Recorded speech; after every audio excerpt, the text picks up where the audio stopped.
BFM Business, Startup & Co. Allez, Startup & Co, tous les soirs, un start-upper vient nous voir, une start-upeuse. Ce soir, un jeune homme, Eric Larchevêque, fondateur de Ledger Wallet.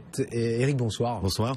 Eric, donc pour Ledger Wallet, vous voulez rendre le Bitcoin plus sûr et plus simple. Donc déjà, deux infos, c'est possible. Oui. Et puis, deuxième info, le Bitcoin, j'aurais dû commencer par ça, existe encore. On n'en parle plus, là. Ah, on a annoncé sa mort de nombreuses fois, mais il existe encore et il existe bien, oui. Alors, ça fait son petit bonhomme de chemin, mais c'est vrai que ça a effrayé pas mal de monde parce que c'était trop volatile, parce que c'était pas sûr. Des plateformes elles-mêmes ont été hackées, ont perdu de l'argent, voire enfermées. C'est quoi votre idée là? Vous l'avez devant vous, c'est une puce. C'est une carte à puce, c'est exactement la même technologie que ce qu'on va retrouver dans les cartes de crédit qu'on utilise tous les jours. Sauf que là, on va protéger les bitcoins. Parce que quand on possède des bitcoins, on les possède vraiment. C'est du cash digital et donc il faut les protéger. C'est un peu comme des bons porteurs, c'est des informations. Et les ordinateurs ne sont pas très bons pour protéger des informations et c'est pour ça qu'on utilise bien des outils sécurisés, de la carte à puce qui va vraiment protéger les données, donc protéger les bitcoins. Ouais, mettons, j'ai 10 bitcoins aujourd'hui, c'est à peu près à 2500 $. Vous allez me les mettre là-dessus. Vous me dites que c'est sécurisé. Oui. En quoi vous allez simplifier aussi ma vie là? Comment je vais pouvoir payer avec? Est-ce que les commerçants ils vont la mettre dans quoi là? Je vois que ça ressemble plus à une clé USB qu'à une carte. Alors effectivement, c'est une carte à puce au format USB. Ça rentre pas dans un lecteur. C'est ce qu'on appelle un wallet matériel, un hardware wallet qui permet c'est comme un petit compte en banque en fait, de garder ses bitcoins, de les dépenser avec son laptop et pour pouvoir payer en magasin, payer sans contact, etc. Eh bien, il faudra attendre la seconde version de notre hardware wallet qui lui sera compatible, ressemblera beaucoup plus à une carte de crédit du reste et qui permettra de payer justement en mobilité. Bon, parce que là c'est vrai que c'est tout récent, hein, votre aventure, lancée il y a à peine 6 mois, vous avez levé de l'argent il y a quelques semaines, 1 300 000 €. C'est d'ailleurs la première levée dans cet écosystème du Bitcoin en France.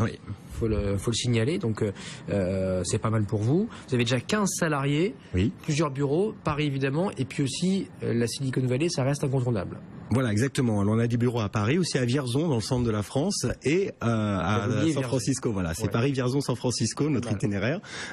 Et donc, effectivement, la Silicon Valley, c'est incontournable. C'est là où le Bitcoin est le plus utilisé, où il y a les plus gros investissements, 400 millions de dollars d'investissement dans le Bitcoin sur les 12 derniers mois. Et c'est donc là où on travaille beaucoup, à la fois pour exporter nos produits. On exporte 95% de nos produits et on vend dans 80 pays. Ça veut dire quoi, 400 millions investis dans le Bitcoin, c'est-à-dire dans des startups, dans des technologies liées au Bitcoin, exactement. Dédiées, tout à fait. Au Bitcoin. Oui.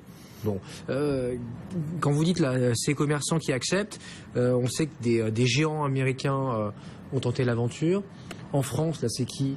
Alors en France, il y a pas beaucoup encore de marchands qui acceptent le Bitcoin. C'est vrai que c'est un phénomène qui est très global et qu'on voit surtout aux États-Unis, en Asie, un petit peu en Angleterre, en Allemagne. En France, il n'y a pas encore beaucoup de marchands qui l'acceptent, mais on sait que ça va prendre du temps. On parle de 5 ans pour que le Bitcoin commence vraiment à devenir une technologie plus mainstream que tout le monde va commencer à utiliser. Donc il va falloir encore être patient. On est un peu comme 1994 avec Internet. Bon, pourquoi non pas se cantonner, mais rester sur cet univers-là? Qu'est-ce qui vous fait croire et vous fait penser que le Bitcoin a de l'avenir? Quand on regarde l'été dernier, il y a pratiquement un an, on était sur 500 $, le cours. Voire même 1000, il est même monté à 1000. Oui, il y a eu un top à 1000, mais sinon il y a un an à peu près, l'été dernier, on était à 500, aujourd'hui on est à 240, moitié moins. Tout à fait, il y a une volatilité importante, il y a eu beaucoup d'attentes en fait à ce niveau-là et le marché a créé une bulle spéculative. Mais nous, ce qui nous intéresse, c'est pas tellement ça, c'est vraiment la technologie. Et Bitcoin, c'est une nouvelle manière de considérer en fait la finance, la banque. C'est complètement global. Ça va permettre même à des sociétés, des machines de transacter, de faire des paiements.